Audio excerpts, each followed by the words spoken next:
मन वही सोचता है जो बुद्धि में होता है। यदि बुद्धि में कुछ नहीं तो हम क्या सोचेंगे?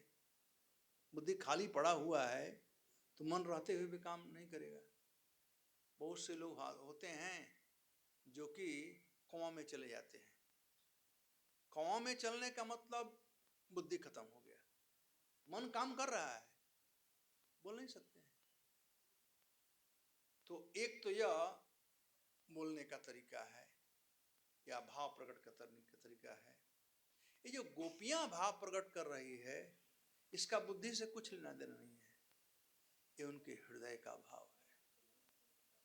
अपने हृदय से ये बात कह रही है। बुद्धि तो केवल रिले कर रहा है, जैसे माइक्रोफोन रिले कर रहा है, कहने वाला मैं। तो उनके हृदय का बात है। ये बड़ा ही गूढ़ विषय वस्तु है जो सौभाग्यशाली वापी वासियों को दिया जा रहा है। यह जो विषय वस्तु है, इसके ऊपर दो आचार्यगण इसी का व्याख्या किए हैं। एक हैं जयदेव गोस्वामी, जिन्होंने फेमस ग्रंथ लिखा है गीत गोविंदा, और दूसरे हैं श्रीपाद जीव गोस्वामी, जिन्होंने इसी का तात्पर्य अपने उज्ज्वल नीलमणि नामक ग्रंथ में किए हैं। तो भले ही इसमें केवल 19 श्लोक हैं,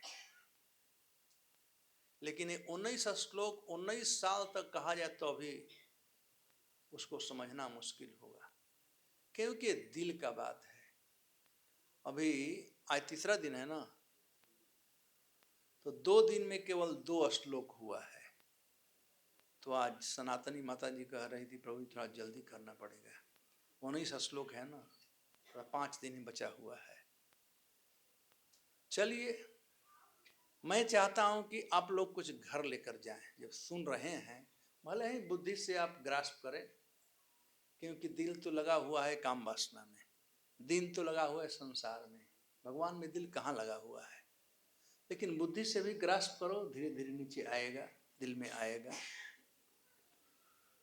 तो देखिए, परिस्थिति को पहले समझने के, देखो फीलिंग कब आती है, किसी के प्रति फीलिंग कब आती है? जब उसे कुछ लगाव होता है। जब लगाव नहीं है तो कोई फीलिंग नहीं है।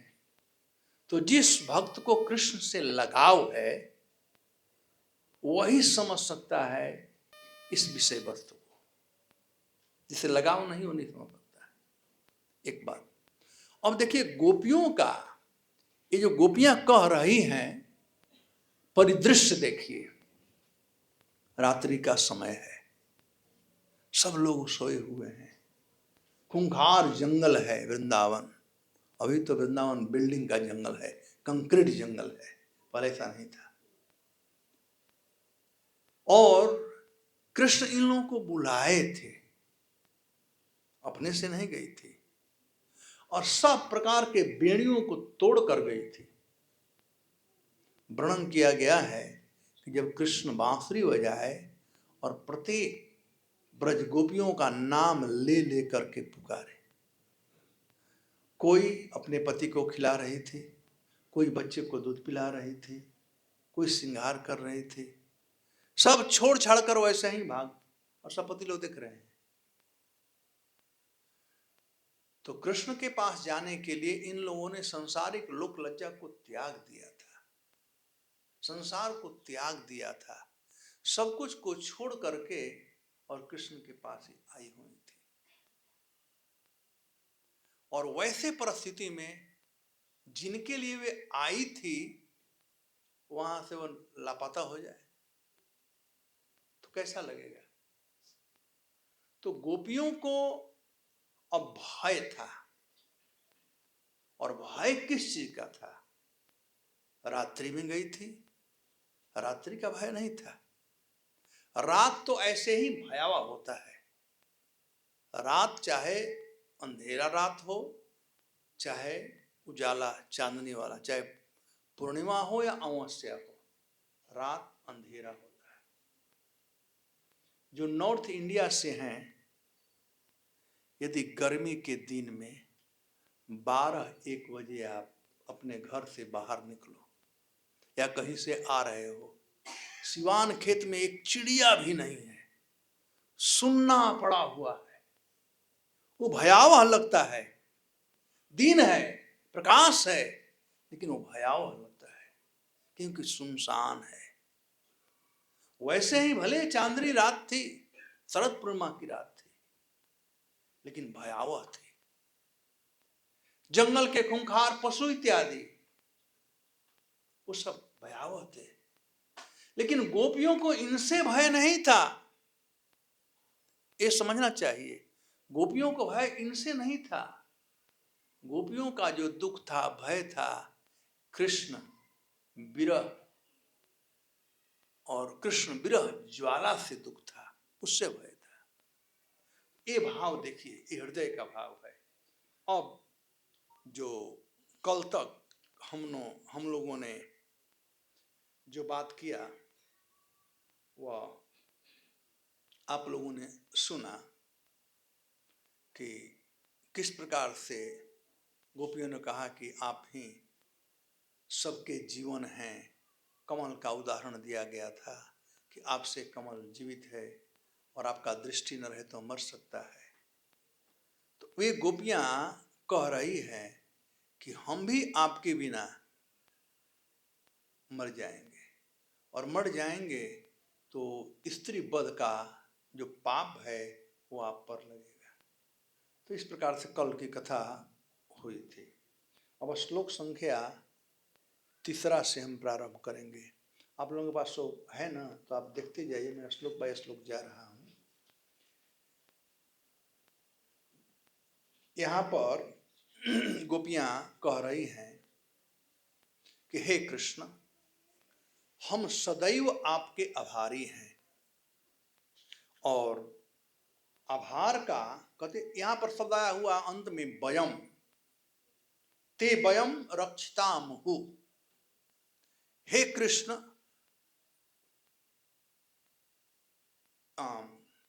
ऋषभ ते वयम रक्षितामहु।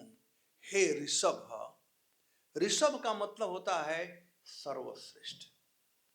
हे सर्वश्रेष्ठ कृष्ण, आप सदैव हम लोगों का रक्षा किए हैं। हम आपके आभारी हैं। किन से रक्षा किए हैं? तो कहते हैं विभिन्न प्रकार के राक्षसों से आपने हम लोगों का रक्षा किया है। और यहाँ पर नाम गिनाया गया है। देखिए कृष्ण का जीवन कैसा रहा। हम लोग पर जब थोड़ा तकलीफ होता है तो हम लोग दुखी हो जाते हैं।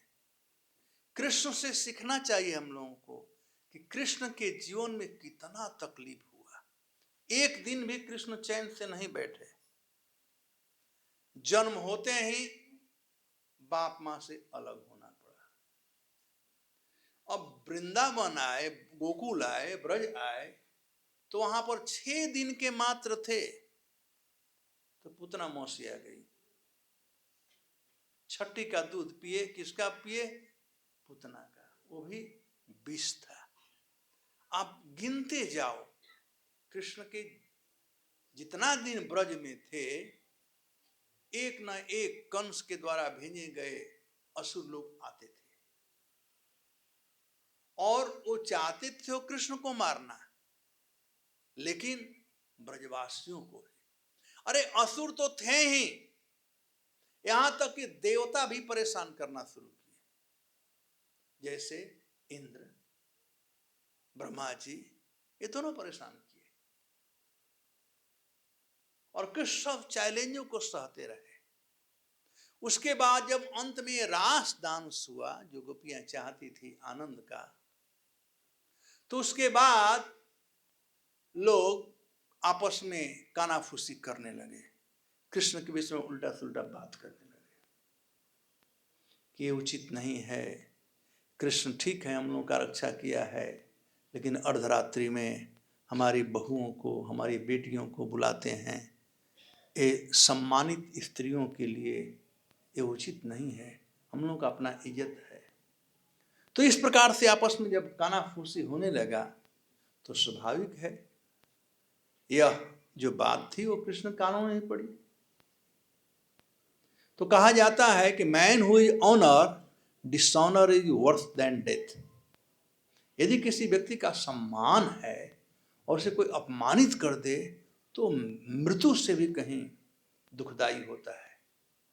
और कृष्ण का अपमान हो रहा था, कृष्ण सबका रक्षा किए थे और उन्हीं का सब लोग अपमान कर रहे थे। तो कृष्ण अपने घनिष्ठ मित्र मधुमंगल से कहे कि हे मित्र, अब मुझे क्या करना चाहिए। कृष्ण के अनेक घनिष्ठ मित्र थे, लेकिन प्रश्न उठता है उनमें से मधुमंगल से ही क्यों पूछे, क्योंकि मधुमंगल ब्राह्मण थे। ब्राह्मण कभी झूठ नहीं बोलते हैं।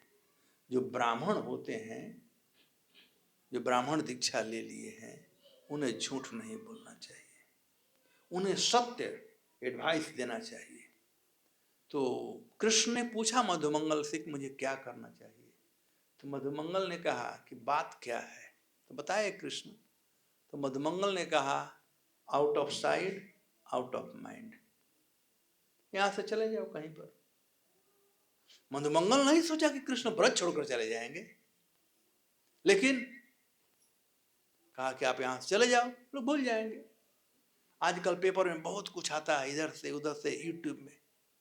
हमारी मेमोरी बड़ी कम रहती है। आज पढ़ा, न्यूज पेपर है, न्यूज है केवल, तो बाहर चले जाइए। अब तो कृष्ण चाहते ही थे कि अब कंस मामा से मिलने का समय आ गया है।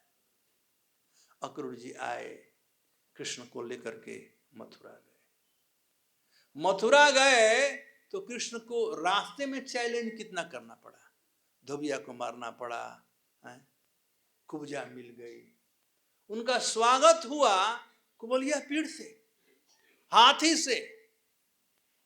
और यज्ञ था, कंस मामा चाणूक और मुष्टि को लगा दिए थे। सबका काम तमाम करते करते कंस का भी काम तमाम कर दिए। अब तो शांति हो गया, लेकिन शांति नहीं हुआ बल्कि अशांति और बढ़ गई, क्योंकि कंस के जितने भी सगे संबंधी मित्र इत्यादि थे, अब वो सब कृष्ण के पीछे पड़ गए।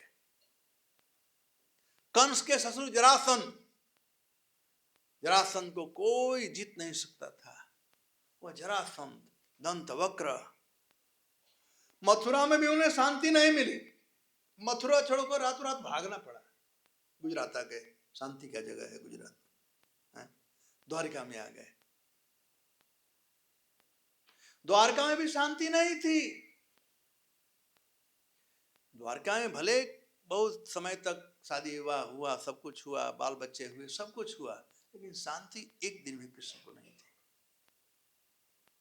अंत में अपने लोग ही मार काट कर खत्म कर दिए। तो किस दिन कृष्ण को शांति थी। लेकिन कृष्ण का जीवन किसके लिए था?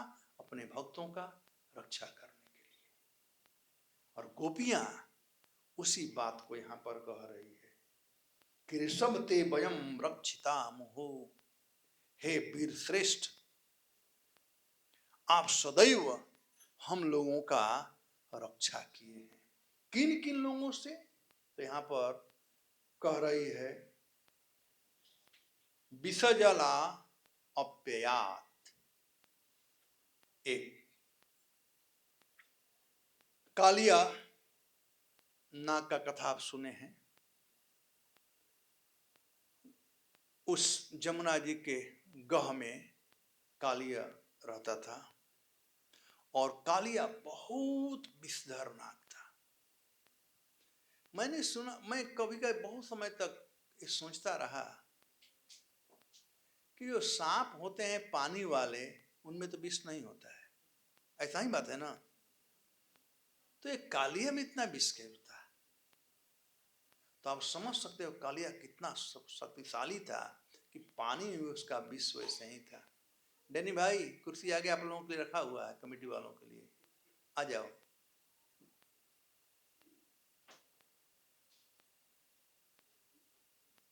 यहां पर है फर्स्ट कम फर्स्ट सर्व।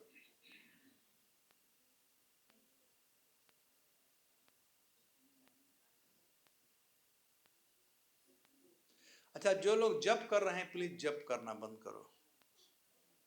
एक पंथ दो कार्य नहीं होगा।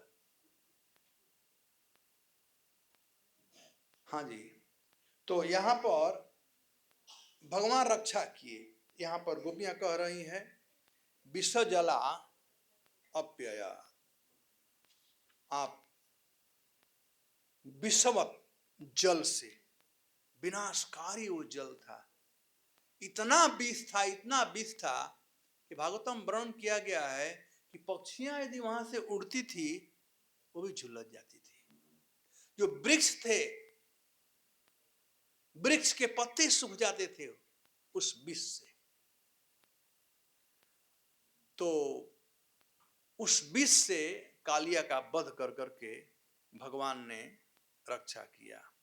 ब्याल और राक्षसाद और विभिन्न प्रकार के राक्षसों का वध कर करके उन्होंने रक्षा किया। उसके बाद वर्षा, वर्षा, मारुतम यानी जोर का हवा चलना, और वैद्युत अनल और बिजली तड़फना। तो आप तो समझ सकते हैं इसका मतलब क्या है। जब गोवर्धन पूजा हुआ तो इंद्र को बहुत गुस्सा हुआ, तो इंद्र तो प्रलय मचा दिया। अभी तक वैसा प्रलय आप लोग देखे नहीं हो। वो सुनामी जो आया था, अभी तो हम तो उत्तराखंड में उधर वो बादल फट गया, क्या क्या हो गया, उससे कहीं बहुत भयावह था। श्रीपाद गोस्वामी गोपाल चंपू में वर्णन किए हैं कि संवर्त नामक जो बादल हैं, जो प्रलय के समय होते हैं, इंद्र उसको आदेश दिया था, और वो बादल एक खंभे के समान इतने मोटे मोटे पानी का धारा गिरता है, और धारा गिर रहा था। भगवान समस्त ब्रजवासियों को आमंत्रित किए कि चलो। ब्रजवासियों को कृष्ण में विश्वास था, भगवान तभी हम लोगों का रक्षा करेंगे जब हम लोगों का भगवान पर विश्वास हो। यदि भगवान पर विश्वास नहीं है और कब भगवान में रक्षा करो। ब्रजवासियों का विश्वास था, और कृष्ण कहे चलो, सब ब्रज छोड़ो, गिरिराज जी के तलहटी में चलो। सब लोग चले गए, और भगवान तुरंत गिरिराज धारण किए। वो भी गिरिराज को अपने राइट हैंड पर धारण नहीं किए। राइट हैंड काम करने के लिए होता है ना, मजबूत होता है। लेफ्ट हैंड तो इजी होता है। भगवान लेफ्ट हैंड से धारण किए, वो भी हथेली पर नहीं, सबसे छोटे वाली उंगली पर। एक आचार्य कहते हैं कि इंद्र तुम अपने को समझते क्या हो, तुम्हें मालूम नहीं है कि मैं कौन हूं। देख लिया कि मैं गिरिराज को धारण कर लिया, कैसे, खेल खेल में, वो भी लेफ्ट हैंड में, वो भी अंगुली पर। प्रश्न उठता है कि भगवान लेफ्ट हैंड से क्यों धारण किए, राइट से क्यों नहीं किए। प्रश्न हो सकता है ना। आजकल तो बच्चे पूछते हैं कि पहले ए क्यों आ गया, बी क्यों नहीं आया। आजकल तार्किक विषय है ना, तो आजकल तो इसके पीछे एक बहुत बड़ा रहस्य है। हम लोगों का दिल किस साइड में है? सबके पास दिल है ना। दिल किस साइड में है? वाम भाग में, लेफ्ट साइड में।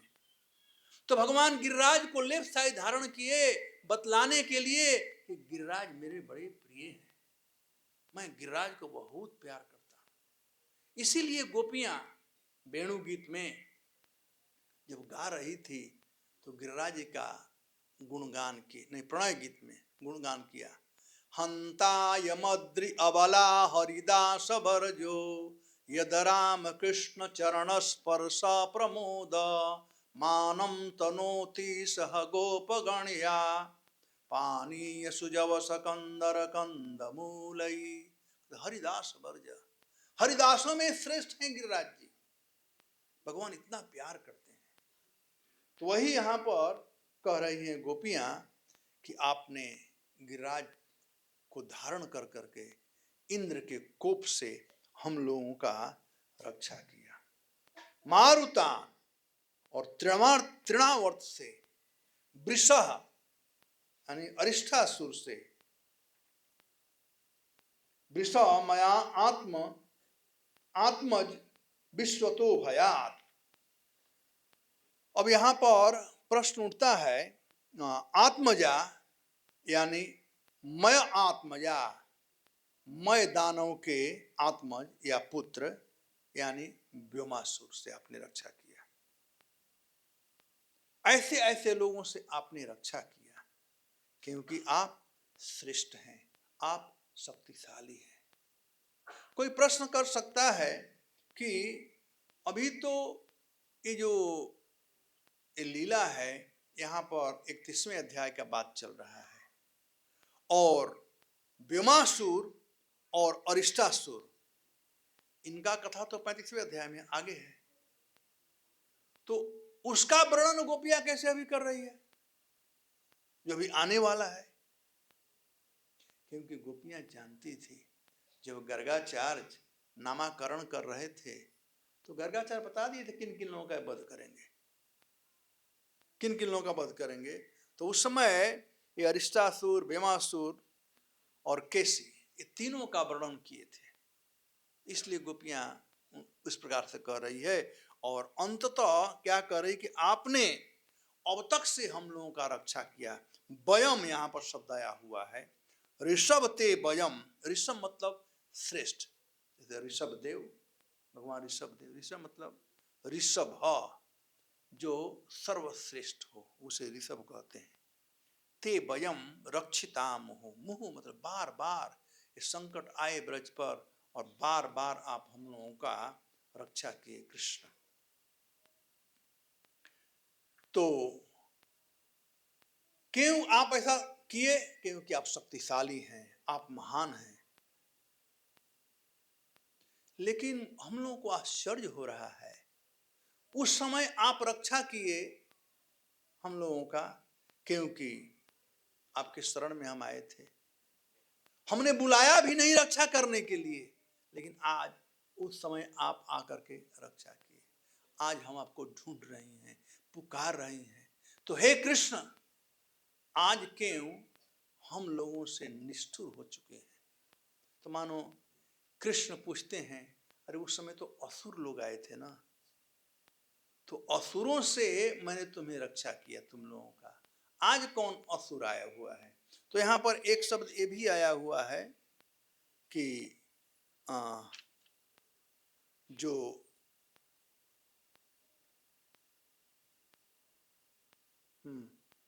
जो आग लगा था, दवानल, जो आग लगा था कालिय के बाद में जब सो गए थे, उसमें आग लगा हुआ था, तो उस आग से भी आप रक्षा किए। वैसे ही आज हम लोगों का रक्षा कीजिए विरह दानों से। ये विरह वेदना हम लोगों को जला रहा है, इससे हम लोगों का आप हे कृष्ण हम लोगों का आप रक्षा करें। आप रक्षा क्यों नहीं कर रहे हैं? आप आए हैं ब्रज में रक्षा करने के लिए। भगवान गीता में कहते हैं परित्राणाय साधूनाम विनाशाय च दुष्कृताम धर्म संस्थापनार्थाय संभवामि युगे। कहते परित्राणाय साधूनाम। तो गोपियां कह रही क्या हम लोग साधु नहीं हैं? हम आपके नहीं हैं? आप हमारा रक्षा क्यों नहीं कर रहे हैं? जैसा कि मैं पहले बताया था कि गोपियां संयोग और वियोग को हमेशा ध्यान में रखना। संयोग और वियोग, उनका संयोग है कृष्ण से, कृष्ण उनके साथ में है लेकिन दिखाई नहीं पड़ रहे हैं, लेकिन समझते कृष्ण यहीं पर हैं, कृष्ण सामने हैं। तो माने वो एक गोपियां कृष्ण से बात कर रही है और बात करते हुए कह रही है बताइए कृष्ण आप क्यों नहीं हम लोगों का रक्षा करते हैं? आप दर्शन क्यों नहीं दे रहे हैं?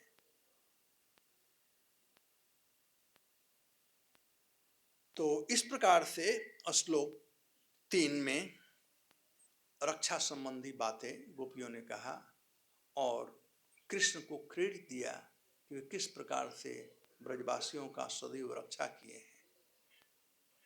दूसरा बात, यदि आप सोचते कि हम लोग बाहर वाले हैं तो हम भी बाहर वाले नहीं हैं, हम भी ब्रजवासी ही हैं, हम ब्रज के ही निवासी हैं। कृष्ण कहे हैं कि ब्रज के जितने लोग हैं वे हमारे हैं, जितने ब्रज में निवास करने वाले हैं वे हमारे हैं। तो क्या हम आपके नहीं हैं कृष्ण? आप क्यों नहीं रक्षा कर रहे हैं? उसके बाद कहते हैं, कोई गोपी कहती है कि जन्म तो लिए हैं, न खलु गोपिका नंदनो भवान अखिल देहि नाम अंतरात्मदृक् विखान सार्थितो विश्वगुप्तये सख उदयवान सात्वताम कुले। अब एक गोपी कह रही है, हे सखे भवान खलु गोपिका आनंदन न अखिल देह देहि नाम अंतरात्म दृक् विश्वगुप्तये विनखसा अथितः सात्वताम कुले उदयवान अस्ति। कहते हैं, हे सखे, यहां पर शब्द आया हुआ है खलून। खलून मतलब निश्चय है, न मतलब नहीं, खलून मतलब निश्चय है। और गोपिका नंदो, इसका दो अर्थ है। हे कृष्ण, ऐसा लगता है कि आप गोपियों को आनंद देने के लिए नहीं आए हैं, ये गोपियों के आनंद को खत्म करने के लिए आए हुए हैं। एक शब्द तो यह हुआ गोपिका आनंद, और दूसरा शब्द है कि जसोदा नंद, जसोदा को आनंद देने आए हैं। तो लगता है कि आप जसोदा नंदन नहीं हैं, आप गोपिका नंदन नहीं है। तो दूसरी गोपी कहते हैं, बात सही कह रही हो, ये जसोदा नंदन होते, गोपिका नंदन होते तो हम गोपियों को ऐसे तड़पते नहीं दिखते। अरे हमारे श्याम सुंदर जसोदा नंदन तो ऐसे हैं कि गोपियों के लिए प्राण त्यागने के लिए तैयार रहते हैं। वे गोपियों के आनंद के लिए ही कार्य करते हैं। तो दूसरी गोपी कहती है, तुम लोगों को ये मालूम नहीं है कि ये अखिल ब्रह्मांड के स्वामी हैं और समस्त प्राणियों के अंतर्जामी हैं। न अखिल देहि नाम, अखिल देहि नाम, जितने भी चर अचर जीव हैं सब में भगवान परमात्मा के रूप में विद्यमान है। चाहे वो चींटी हो, चाहे पेड़ हो, चाहे मनुष्य हो, जितने 84 लाख योनि हैं सब में भगवान विद्यमान है। इसका अखिल देहि नाम, जितने भी देहधारी हैं, अखिल देहि नाम अंत आत्मा दृक, आप समस्त प्राणियों के अंतर्जामी हैं।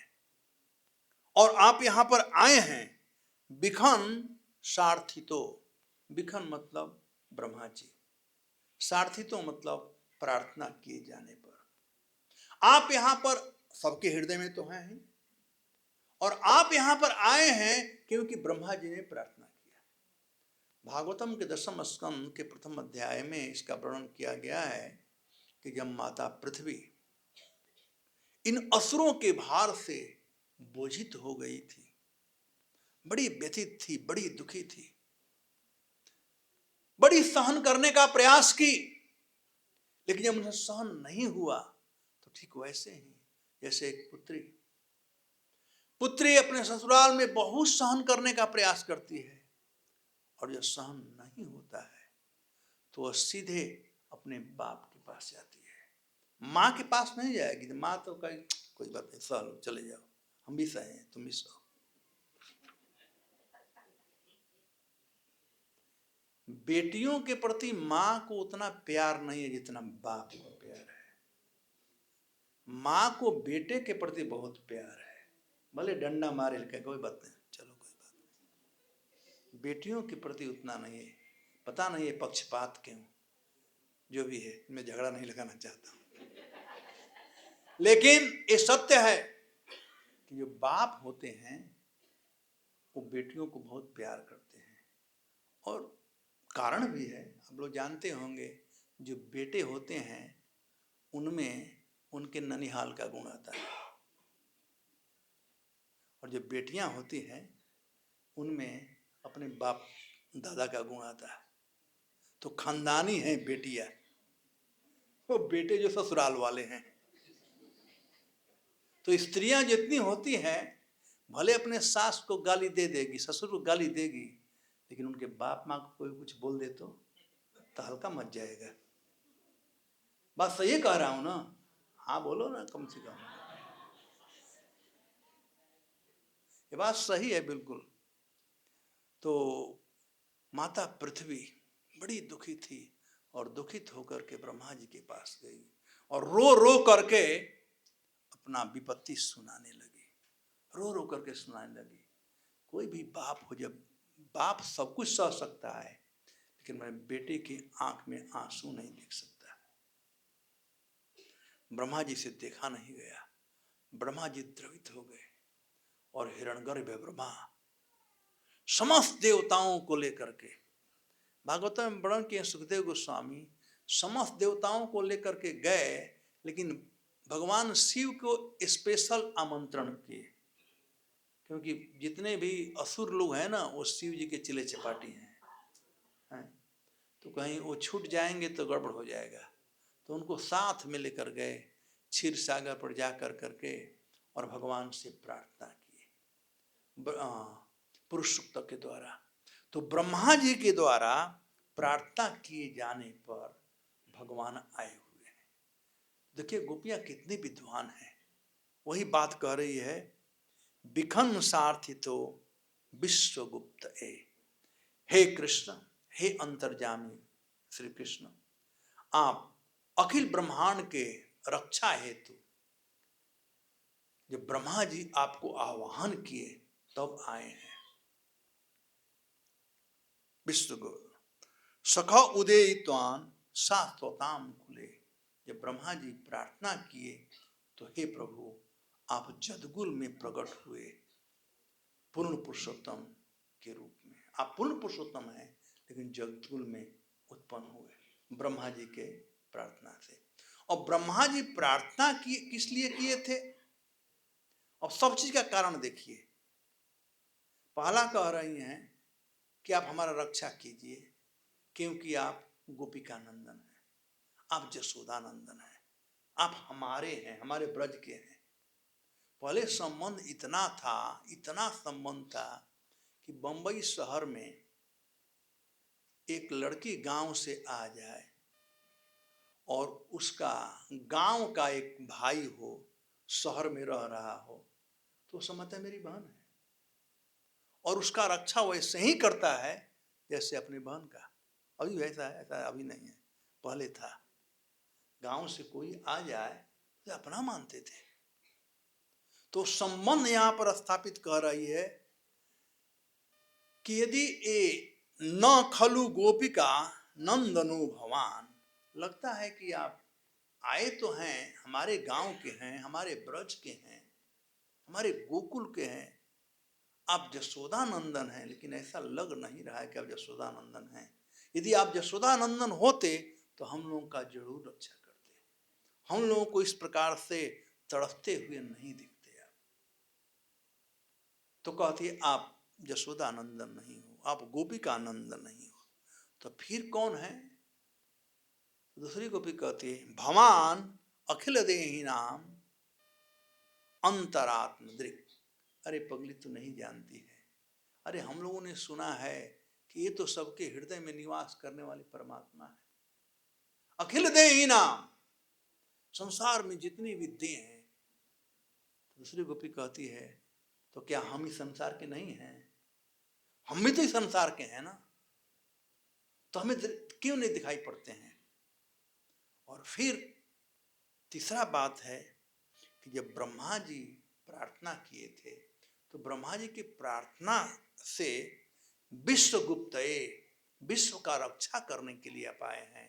तो क्या हम विश्व में नहीं हैं? हम भी तो संसार में है ना। कोई कहे मैं वापी का रक्षा करता हूं, तो वापी का मतलब वापी में जितने लोग रहने वाले हैं सबका रक्षा करना चाहिए। तो आप शाश्वत कुल में, बहुत सुंदर शब्द है, सात्वताम कुले, सात्वताम मतलब सामान्य अर्थ हुआ विष्णु वंश, लेकिन विशेष अर्थ हुआ साधु। कृष्ण सात्वताम पति है। सात्वताम मतलब भक्त। भक्त के परिवार में नंद यशोदा भक्त थे, देवकी वसुदेव भक्त थे, तभी तो भगवान के माता पिता बने। तो इस प्रकार से गोपियां तर्क वितर्क कर रही है कि आप हे कृष्ण आकर के हम लोगों का रक्षा कीजिए, हमें दर्शन दीजिए। वो लोग व्यथित थी कि कृष्ण का दर्शन नहीं हो रहा था। कृष्ण के दर्शन के लिए वो ललायित थी। एक भजन है ना, आँखियां हरि दर्शन को प्यासी। भगवान के दर्शन को चाहती थी गोपियां। तो इस प्रकार से तर्क वितर्क गोपियों में हो रहा था। अब 5वां श्लोक है। इस प्रकार से कहने के बाद अब गोपियां कहती हैं, विरचिराभयम विष्णुधूतये चरामि युषाम संसिते भवा करसरोरुहं कांतकामदं शिरसिनेना श्रीकरग्रह। हे विष्णु धुर्य, यानी विष्णु कुल के नायक धुर्य। आप धूर समझते हैं ना, ये जो एक धुरी होता है जो घुमाते हैं, एक तो चक्र को धुरी होता है। तो यहाँ पर शब्द आया हुआ है विष्णु धुर्यते। ते मतलब आप कौन हैं? विष्णु वंश के आधारशिला है। ये पूरा विष्णु वंश जो है आपके इर्द गिर्द नाचता है। उसे मेधा भी कहते हैं। पहले, आजकल तो सब ट्रैक्टर से काम चलता है। पहले जब दौनी होती थी गेहूं का या धान का, तो एक बम्बू उसमें गाड़ते थे, उसमें बैल को बांध कर एक रस्सी में तब घूमते थे। तो वह धुरी कहलाता है या मेधा कहलाता है। तो वही कह रहे हैं कि हे विष्णु धुर्य, संस्कृते भयात ते शरणम ईशाम विरचिताम भजम कामदम कर सरोरुहम हे कांत न शिरसी देहि। हे विष्णु कुल नायक, हम तो संसार के भय से भयभीत होकर आपके चरणों में आए हुए हैं। अब संसार में क्या भय है, कौन बता सकता है? संसार में क्या भय है? जन्म, मृत्यु, जरा और व्याधि, ये सबसे बड़ा भय है। और यह भय निरंतर हमारे साथ लगा हुआ है। मृत्यु, ऐसा बात नहीं कि टाइम लिखा हुआ है। जन्म का टाइम लिख सकते हैं, मृत्यु कोई टाइम नहीं लिखा है। तो मृत्यु निरंतर हमारे पीछे पीछे, परछाई के समान मृत्यु है। परछाई को शरीर से अलग नहीं कर सकते हैं, वैसे मृत्यु को हम अलग नहीं कर सकते हैं। तो पीछे पीछे लगा हुआ है। भय का कारण क्या है? तो इसका वर्णन गोपाल चंपू में आता है। जब प्रजन्य बाबा, नंद बाबा के पिताजी जब वानप्रस्थ लेने के लिए जा रहे थे, तब उन्होंने सभी 5 भाइयों को बुलाया और पूछा कि तुम लोगों को कोई प्रश्न तो नहीं है ना? तो उन लोगों ने प्रश्न किया था, नंद बाबा ने प्रश्न किया था, और प्रश्न था कि भय का कारण क्या है, भय क्यों होता है? तब उसके उत्तर में प्रजन बाबा कहते हैं, अदृश्यम भय कारणम। अदृश्य, जिसको हम नहीं जानते हैं, जिसको हम नहीं देखे हैं, यानी फ्यूचर। फ्यूचर जो है वो हमारे भय का कारण है। तो हम जन्म को तो भूल ही गए हैं, मृत्यु थोड़ा थोड़ा याद आ रहा है, लेकिन लगा हुआ है। मृत्यु हमारे पीछे लगी हुई है। उसके बाद बुढ़ापा, जो जवान लोग हैं उनको बुढ़ापा का मजा नहीं आता है, पता नहीं है, लेकिन जो बूढ़े हो गए उनसे पूछो। बुढ़ापा दुखदाई है, कब क्या हो जाएगा पता ही नहीं चलता है। और रोग, तो ये जो संसार है यहाँ पर भय ही भय है, ये भयमय संसार है। जिसको भय से परे होना है तो गोविंदास कविराज कहते हैं, भजहु रे मन श्री नंद नंदन अभया चरणारविंद रे। कृष्ण कौन है? अभय चरण है। कोई यहां पर ऐसा नहीं है जो कह सकता मुझे कोई भय नहीं है, सबको भय है। और भय बड़ा ही भयावह होता है, दुखदाई होता है। संसार का एक स्वरूप है भय। प्रभुपाद जी कहते हैं ये जो संसार है ये पवर्ग है, प फ ब भ और म। प का मतलब परिश्रम, जो भी यहाँ पर आया उसको गद्दे के समान परिश्रम करना पड़ेगा। चाणक्य पंडित कहते हैं नहीं सुप्तस्य सिंहस्य प्रवेशन्ति मुखे मृगा, भले ही सिंह जंगल का राजा क्यों ना हो, यदि परिश्रम नहीं करेगा तो उसके मुख में शिकार नहीं, राजा जी मैं आ गया हूं, खा लीजिए। परिश्रम करना ही पड़ेगा। और फ मतलब इतना परिश्रम कि मुंह से फेन आ जाए, थूक सूखने लगे। और ब मतलब विगत, साथ में कुछ भी नहीं जाने वाला है। डैनी भाई मोबाइल ही रह जाएगा, वो भी साथ में नहीं जाएगा, कुछ भी नहीं जाएगा। और भ मतलब भय और म मतलब मृत्यु, यही संसार का स्वरूप है। तो इस भय को हम खत्म नहीं कर सकते हैं। तो विरचितम अभयम, यदि कोई हमको अभय प्राप्त कराने वाला है तो वे हैं विष्णुवंशी भगवान श्री कृष्ण। इसलिए कहा जाता है कि हम भगवान के शरण में जाना चाहिए, भगवान के शरण में जाना चाहिए। और जो भगवान के शरण में चला जाता है उसे भय स्पर्श नहीं करता है। भागवतम में एक श्लोक है, समाश्रित जे पद पल्लवम प्लवम महत् पदम पुण्यसो मुरारे भवाम्बुधि वत्स परम पदम पदम पदम जत विपदम न तेषाम। कहते हैं जो भगवान का शरण ले लिया है, समाश्रित, सम्यक रूप से जो भगवान का शरण ले लिया है, सम आश्रित, समाश्रित जे पद पल्लवम प्लवम, भगवान का जो चरण कमल है बहुत विशाल है, सब लोग उसका शरण ग्रहण कर सकते हैं भगवान का। तो समाश्रिता जे पद पल्लवम प्लवम, उनके लिए समाश्रिता जे पद पल्लवम प्लवम महत् पदम पुण्य यशो मुरारे। तो भगवान का जो शरण ग्रहण कर लेता है, भगवान का अनुग्रह वो प्राप्त करता है। और भगवान का जिस पर कृपा हो जाता है, भगवान जसशाली हैं, जस देने वाले हैं, भगवान जसोदा हैं, जसदा इति जसोदा, जो जस दे। जो भी उनके शरण में जाएंगे, मैं प्रथम दिन बताया था कि जो भगवान के शरण में जाता है उसका भाव बढ़ जाता है, जसो मुरारे। और भवाम्बुधि वत्स परम पदम, भव अम्बुधि, भव मतलब इस संसार, जन्म मृत्यु जरा व्याधि, इसको भव कहा जाता है। और अम्बुधि मतलब जल का समुद्र, जल का भंडार, अम्बुज अम्बुधि यानी समुद्र।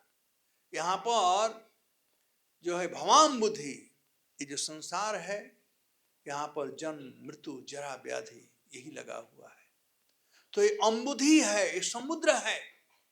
लेकिन जो भगवान का शरण ले लिया है उसके लिए कहते हैं वत्स पदम। उस व्यक्ति के लिए ये जन्म मृत्यु जरा व्याधि जो है बिल्कुल आसान हो जाता है पार करना। ठीक वैसे ही जैसे बरसात के दिन में गाय के बछड़े जब दौड़ते हैं, गाय का बछड़ा देखे आप लोग ना, बॉम्बे वाला शायद नहीं देखे होंगे। जब गाय के बछड़े बरसात के दिन में दौड़ते हैं तो उनके खुर से, पैर से गड्ढा बन जाता है और पानी भर जाता है। तो डैनी भाई बताओ अब कितना देर लगेगा पानी पार करने में? नहीं, समय नहीं लगेगा ना, तुरंत पार हो जाएंगे। छोटा बच्चा का छोटा ही। तो जो भगवान का शरण ले लिया है उसके लिए संसार, जो भयमय संसार है, सब जगह भय ही भय है, उसके लिए संसार कैसा है?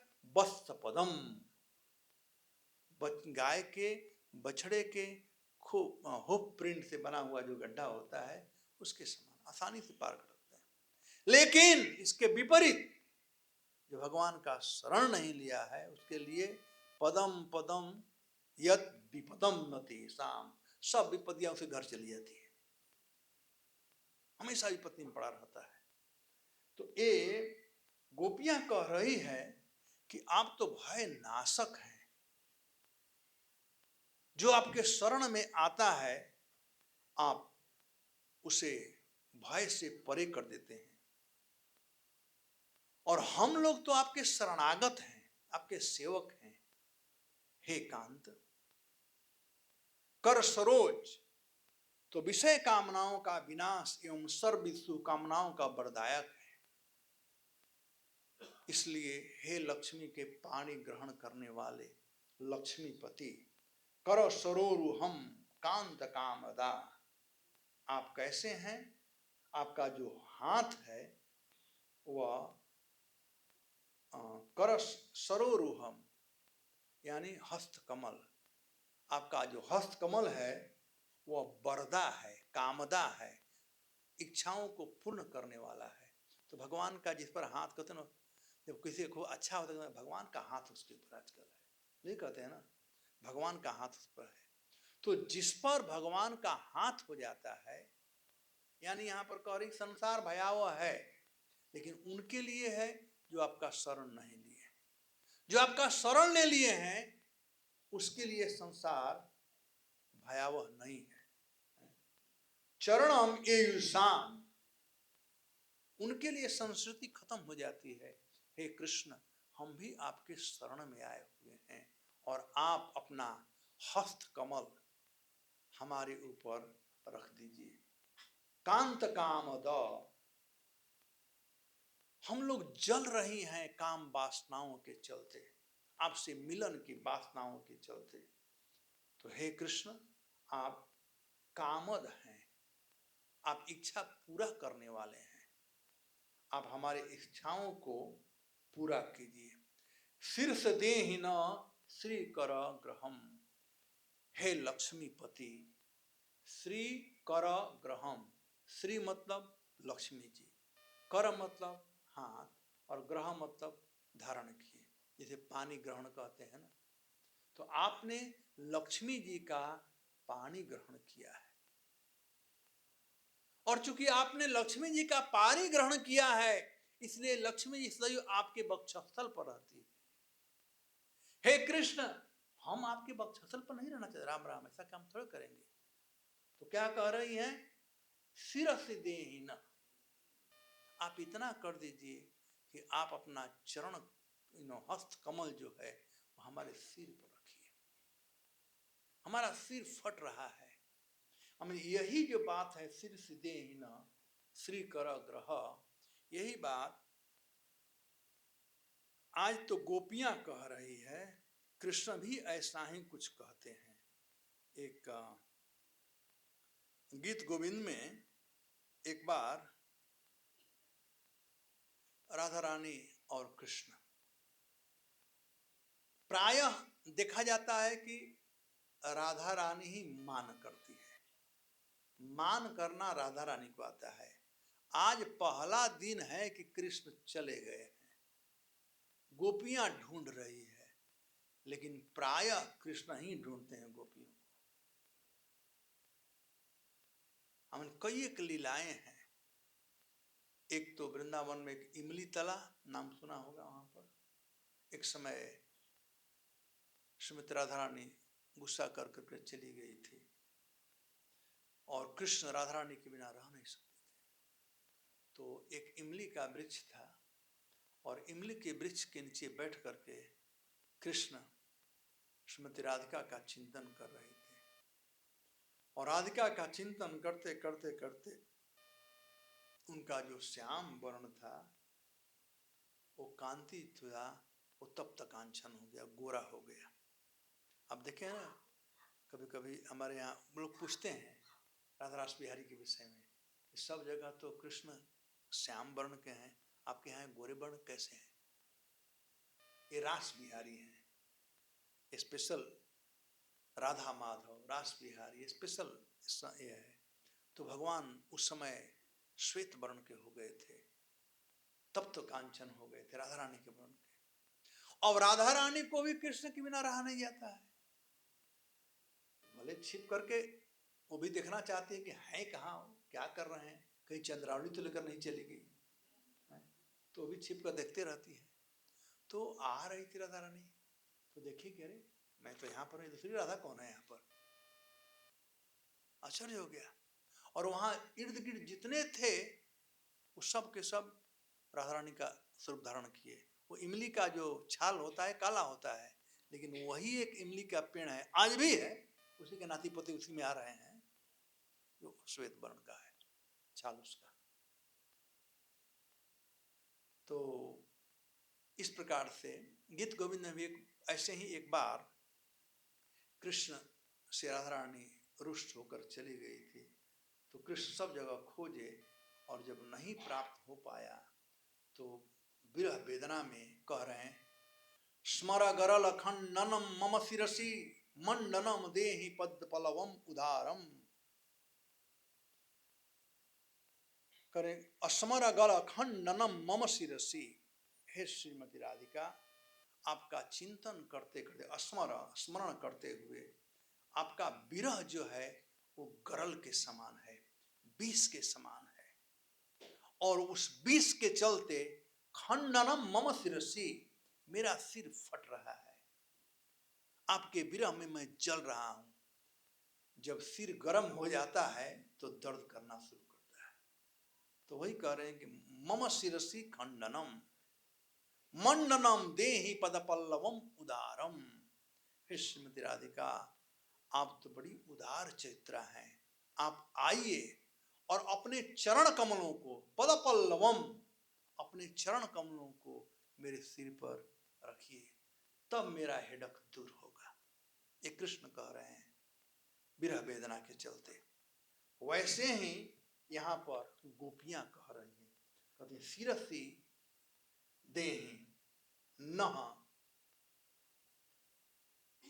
करसरोरुहम। हे कामद, हम लोग बहुत भयभीत हैं, बहुत चिंतित हैं, आप कृपा करके हे कांत न शिरसी देहि, अपना करसरोरुहम, अपना हस्त कमल हम लोगों के सिर पर रख करके हमें कृतार्थ करें। तो इस प्रकार से गोपियां लालसा कर रही हैं, ये लालसामयी प्रार्थना है। तो अलग अलग प्रकार से प्रार्थनाएं हैं यहाँ पर। अब छठा श्लोक, सनातनी में आपका आज्ञा पालन कर रहा हूँ, थोड़ा जल्दी करने का, इसलिए छठा श्लोक। ब्रजजनार्तिहा वीरजोषिता निज जनस्मया ध्वंसमन्वा भजा सखे भव किंकरीष्वनो जलारुहाननम चारुदर्शनम चारुदर्शनम। तो इस प्रकार से अब कहते हैं कि हे ब्रजजना आरती हर। कृष्ण कौन है? कहते हैं ब्रजजन आरती हर। देखो, भगवान के शरण में चार प्रकार के लोग जाते हैं। भगवान गीता में कहते हैं चतुर्विधा भजन्ते माम जना सुकृत्न अर्जुन आर्त अर्थार्थी जिज्ञासु ज्ञानी च भरतर्षभ। उसमें से एक हैं, वे हैं आर्त लोग। आर्त का मतलब सब दरवाजे बंद हो गए हैं उसका, सब प्रकार से होप खत्म हो चुका है। तो ये कह रहे कि आप कौन हैं ब्रजजन आरती हर। जब ब्रजवासियों को कोई दुख होता है तो उनके सहारा एकमात्र आप ही हैं, हे महावीर।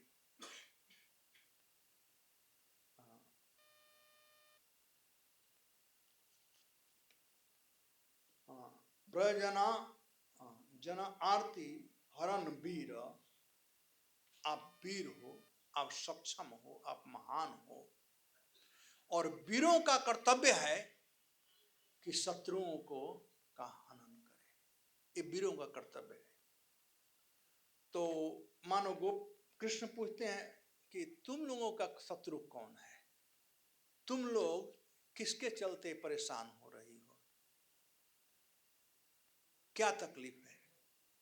तब कह रही हैं कि हमारे हृदय में रहने वाला, देखो दो प्रकार के शत्रु हैं, एक बाहर से एक अंदर से।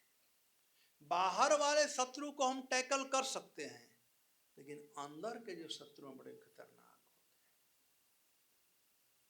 और हम लोगों के पास 6 शत्रु हैं जो हमारे साथ निरंतर रहते हैं।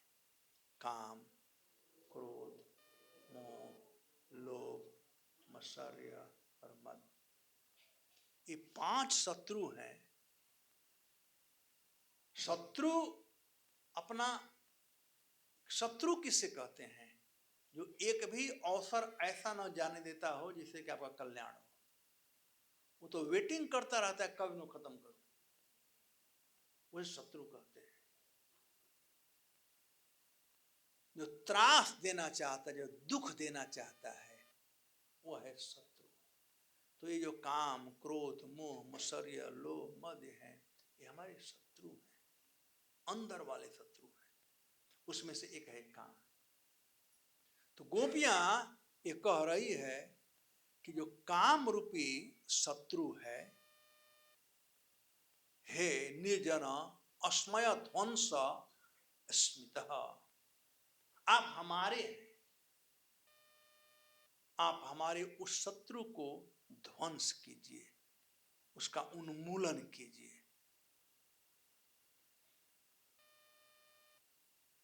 अच्छा, चूंकि हम आपके जन हैं, तो यहाँ पर जो अपने जो लोग होते हैं, जैसे कोई बाप माँ होते हैं, छोटे बच्चों में कोई तकलीफ होता है तो हंसते हंसते उसके दुख को दूर कर देते हैं।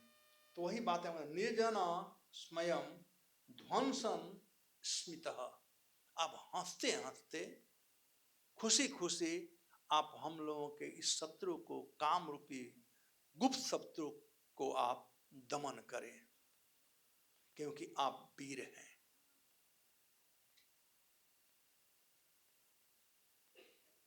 फिर कहते हैं भजा सखे भवत किंकरी स्मनो जलरुहाननम चारु दर्शय। तो मानो भगवान पूछ रहे हैं कि कैसे इसको हम खत्म कर सकते हैं। तो कहते हैं कि आप तो हमारे सखा हैं और हम आपकी अकिंचन दासियां हैं, बिना निःशुल्क दासियां हैं। आप हमारे पालन करने वाले हैं, इसलिए आप अपने मंगल तुल्य श्रीमुख का दर्शन दे करके, बस दर्शन मात्र से ही हम लोगों में जो काम वासना है वह शत्रु खत्म हो जाएगा।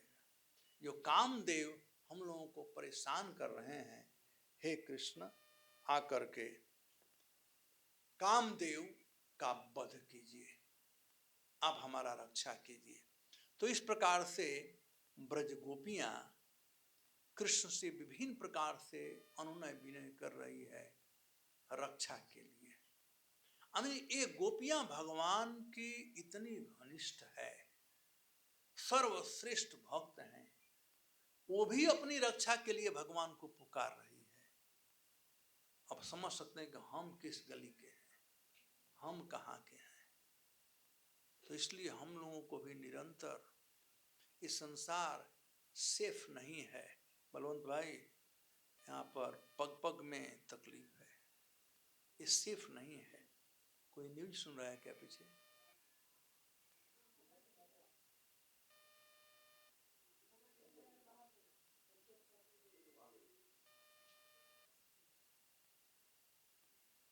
तो रक्षा भगवान ही कर सकते हैं, इसलिए निरंतर हमें भगवान से उनके चरणों में प्रार्थना करनी चाहिए कि भगवान हमारा रक्षा करें।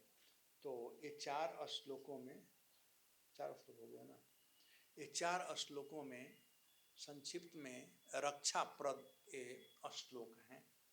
प्रथम श्लोक में बताया गया है, श्लोक 3 में, कि हे कृष्ण, सब प्रकार से आप ब्रजवासियों का, जो आपके लोग हैं, उन लोगों का हमेशा रक्षा किए हैं। ते वयम रक्षितामो, बार बार रक्षा किए हैं और गिनाए हैं कि किन किन लोगों से आपने रक्षा किया है। अतः कृष्ण आप हम लोगों का रक्षा किए। दूसरा बात, दूसरे श्लोक में, श्लोक संख्या 4 में कहते हैं कि अरे आप तो गोपिका नंदन हैं, आप गोपियों को आनंद देने के लिए आए हैं, आप जसोदा नंदन है, लेकिन लगता नहीं है कि आप जसोदा नंदन हैं। नहीं तो यदि आप जसोदा नंदन होते तो हम लोगों का रक्षा जरूर करते। यदि आप हमारे होते, यदि हमें आनंद देने के लिए आप आए हैं, तो आप हमारा रक्षा जरूर आप किए होते। दूसरी गोपी कहती है, अरे तू नहीं जानती है, अरे हमने तो यह सुना है कि सबके हृदय में परमात्मा के रूप में विद्यमान है, और ब्रह्मा जी जब प्रार्थना किए तो ब्रह्मा जी की प्रार्थना से ये विश्व कल्याण के लिए शाश्वत कुल में विष्णु वंश में प्रकट हो गई। तब मानो गोपियां कहती है, तो क्या हम संसार में नहीं हैं, हम भी तो इनके ही प्रजा हैं, तो उस रूप में भी हमारा वे रक्षा करें। फिर कहती हैं कि हे प्रभु, हम लोग यहाँ पर भयभीत हैं, हम आपका शरण ग्रहण हैं, हम आपके शरणागत हैं, हम आपके हैं, आप कृपा करके इस संसार के भय से हमारा रक्षा करें। बड़ा ही संसार भयावह संसार है, इसलिए हे विष्णुकुल भूषण, आप हमारा रक्षा करें। ठीक वैसे ही जैसे आप लक्ष्मी जी का रक्षा करते हैं, उनका हस्त कमल धारण करके, श्री कर ग्रहम, पानी ग्रहण कर करके जैसे उनका रक्षा करते हैं, वैसे ही आप अपने हस्त, वरद हस्त कमल को हमारे सिर पर रख कर करके हमारे इस ज्वलन दुख को दूर करें, हमारे भय को दूर करें। और अंत में कहते हैं कि हे वीर, वीरों का कर्तव्य है कि शत्रुओं से अपने लोगों का रक्षा करें। अब इन सभी श्लोकों में ये बताया गया है कि गोपियां संबंध बतला रही है। अब कोई किसी का रक्षा क्यों करता है? तो संबंध होता है कुछ, तो कह रही है कि हमारा आपसे संबंध है, भले लक्ष्मी के समान संबंध ना हो, लेकिन संबंध है, और आप हमारे ऐसे सुहृद हैं, ऐसे सुहृद हैं कि हंसते हंसते ही हमारे इस कामेच्छा को निर्मूल कर सकते हैं, हमारी इस अभिमान को आप चूर्ण कर सकते हैं। माने गोपियां आप रियलाइज कर रही है कि कृष्ण क्यों गए। तो इस प्रकार से गोपियां भगवान से प्रार्थना कर रही है और अंत में कहती है, आप हमें दर्शन दे, हे प्रभु आप हमें दर्शन दे। सखा ओदेयिताम शाश्वताम कुले, शिरसि देहिना श्री कर ग्रहम, जलरुहाननम चारु दर्शन। आप दर्शन दे भगवान। तो गोपियां दर्शन के लिए, भगवान के सौंदर्य के दर्शन के लिए लायक है और भगवान से प्रार्थना कर रही है। तो इस प्रकार से रक्षा और दर्शन, दो चीजों का वर्णन 4 श्लोकों में किया गया। धन्यवाद। हरे कृष्ण।